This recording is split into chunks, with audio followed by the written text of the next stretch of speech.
Pada siang hari di sebuah pertandingan bisbol, ada seorang pria yang dipenuhi dengan antusiasme yang menggebu-gebu saat ia tinggal selangkah lagi untuk mencetak skor kemenangan bagi timnya. Dia adalah Brewster. Dia adalah seorang pelempar bola bisbol di tim bisbol liga kecil bernama Hackensack Bulls. Meskipun sering dianggap gagal dan hanya dibayar maksimal $11.000, tekadnya untuk bermain bisbol tidak pernah mengendur sedikit pun. Dan sore itu, ia berhasil membawa timnya keluar sebagai pemenang. Untuk merayakan kemenangannya, Brewster dan sahabatnya yang bernama Spike pergi minum bir kebab. Karena takut posisinya sebagai istri akan dicerai, wanita tersebut kemudian mengadu Brewster dengan suaminya sehingga terjadi keributan.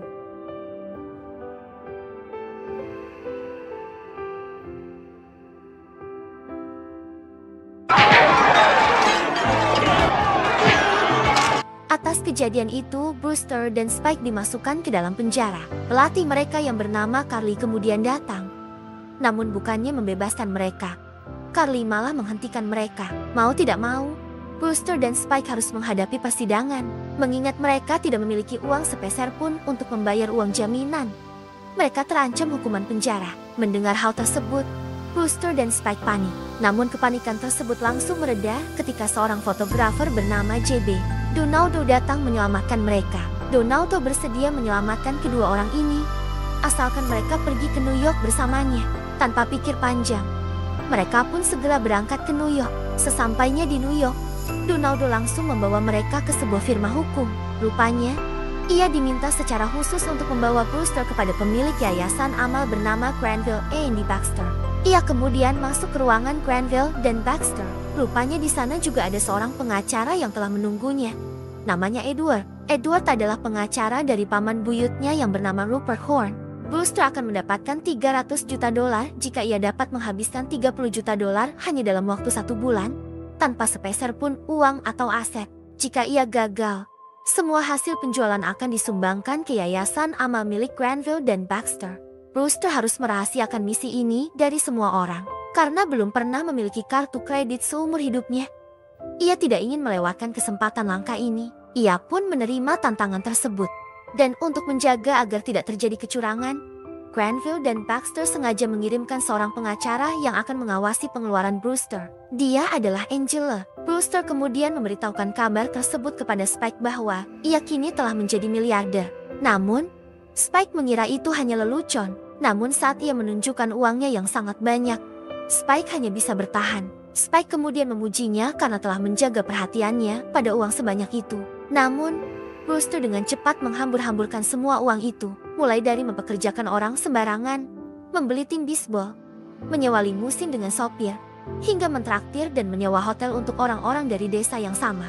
Berita tentang Brewster yang menjadi orang terkaya di dunia dengan cepat menyebar ke seluruh penjuru negeri. Keesokan harinya, Angela mengomel atas semua saran yang mengatakan bahwa Brewster begitu sembrono membelanjakan uangnya untuk hal-hal sepele. Obrolan tersebut tiba-tiba terhenti ketika pacar Angela, Warren, datang menjemputnya. Brewster kemudian mengambil kesempatan itu untuk membuktikan perkataan Angela bahwa Warren bukanlah tentara bayaran. Namun nyatanya, Warren sama seperti kebanyakan orang di mana matanya tetap hijau saat melihat Brewster menawarinya pekerjaan dengan bayaran 10 kali lipat dari gajinya saat ini. Kemudian Warren pun cuti ke Granville dan Baxter. Awalnya cuti tersebut ditolak.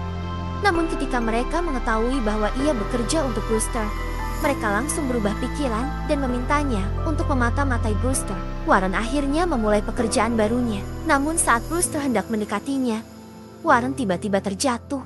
Sejak menjadi miliarder, banyak orang yang tidak dikenalnya mengaku sebagai saudaranya. Kehidupannya yang bergelimang harta tak pernah lepas dari sorotan kamera. Hari itu, Brewster didatangi oleh seorang penjual gunung es di Kutub Utara. Karena ingin menghabiskan seluruh uangnya, Brewster kemudian membeli sebuah gunung es, dan secara tidak bertanggung jawab, Brewster juga ikut bertaruh. Sementara itu, Angela dan Spike yang melihat hal ini hanya bisa bersabar. Keesokan harinya, tim bisbol dan Charlie tiba di New York dengan menggunakan helikopter dan disambut oleh marching band. Betapa terkejutnya Charlie saat Brewster hendak membawanya dan latihan menembak di Long Island. Dan karena Brewster telah membeli timnya, ia bebas melakukan apapun yang ia inginkan. Di sisi lain, Angela merasa keuangan Brewster semakin berantakan, sehingga ia mendatangkan konsultan keuangan. Ia berharap bahwa keuangan Brewster bisa menjadi lebih teratur dan pengeluaran uangnya tidak terlalu sembrono. Namun, karena hal tersebut tidak sejalan dengan misinya,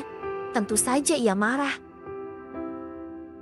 Brewster pun bergegas membelanjakan uangnya kembali dengan membeli perangko terlangka di dunia, yaitu 1,25 miliar dolar dan membeli 4 peti anggur Perancis seharga 600.000 dolar. Namun semua yang dilakukannya sia-sia. Ternyata gunung es yang dibelinya saat itu menghasilkan keuntungan yang sangat besar dan ia justru memenangkan taruhan. Brewster benar-benar bingung. Tanpa pikir panjang ia menyerahkan semua uang taruhannya untuk amal. Namun, Angela menentang keputusan Brewster. Karena banyak kasus yang sudah dibantu namun meminta lebih banyak untuk meluluhkan hati Angela. Brewster kemudian mengajaknya makan siang bersama. Ia pun menerima ajakan tersebut.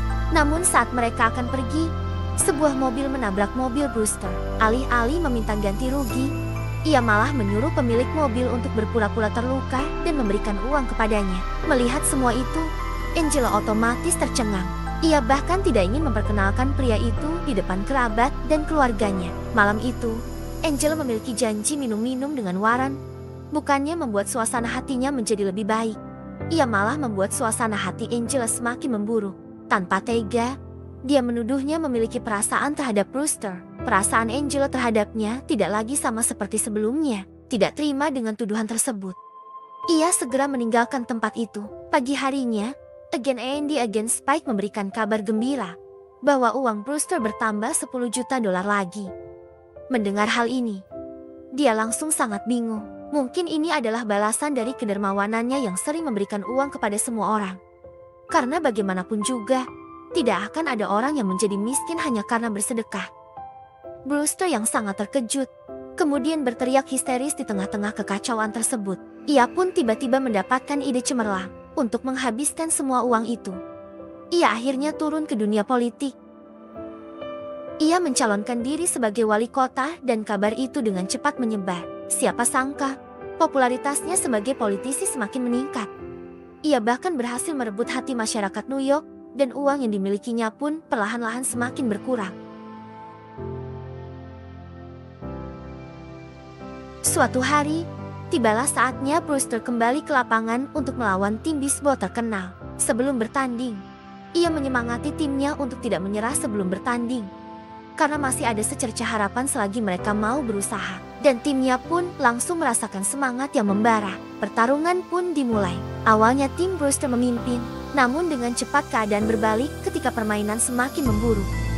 Ia harus keluar dari lapangan. Dan saat itu juga kekecewaan langsung melandanya. Kini ia merasa menjadi seorang pecundang. Di tengah kekecewaan itu, Edward datang. Ia mengatakan kepada Brewster bahwa jika ia menang dalam pemilu, otomatis ia akan mendapatkan 60.000 dolar per tahun. Tak ingin usahanya sia-sia, ia kemudian mengumumkan pengunduran dirinya sebagai calon wali kota dan resmi pensiun sebagai pemain bisbol. Untuk menghabiskan sisa uang sebesar 30 juta dolar, Brewster mengadakan sebuah pesta. Sementara itu, Angela benar-benar sudah tidak peduli dengan Brewster. Setelah resmi menjadi pengangguran, kini ia resmi mengalami kebangkrutan sementara di luar sana berjuang mencari nafkah untuk memenuhi kebutuhan hidupnya. Brewster dengan cerobohnya menghabiskan uang hingga tidak ada yang tersisa. Dan sekarang keadaan pesta terlihat sepi dan hambar. Semua orang langsung menjauhi Brewster ketika mengetahui kebangkrutan sang miliarder. Beruntung Brewster masih memiliki Spike dan beberapa karyawan setianya yang menemaninya. Bahkan mereka berusaha mengumpulkan uang agar Brewster bisa melanjutkan hidupnya. Namun Brewster menolaknya.